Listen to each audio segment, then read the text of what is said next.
Аппараттың аты вентум деп айтылады. Основной 4 функциясы бар. Аппарат қосылған моментте ионизация воздуха, үйдің бөлменің ауаның ішін тазартады, ионизировать етеді.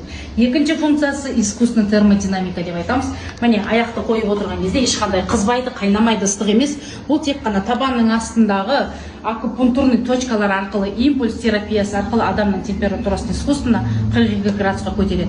Білесіздер, адам температурасы көтерілген кезде денедегі жүрген инфекциялар, вирустар өледі, иммунитет өз-өзімен күреседі. Бұл аппараттың принципі сол үшін жасалған. Адамның температурасын искусственно 42 градусқа жеткізе отырып, қанында жүрген инфекцияларды, вирустарды, денесінде жүрген қандай да паразиттерді өлтіріп, иммунитетті көтереді. Қан айналымды реттейді, кислород береді полный организмге. Үшінші функциясына көріп отырғанымыздай белдегі пояс. Бұл пояс өзінен инфрасәуле бөлу арқылы ішке 10-15 сантиметрге ене отырып, іштегі, бауырдағы, бүйректегі, денедегі майларды ертеді. Жировой гепатоз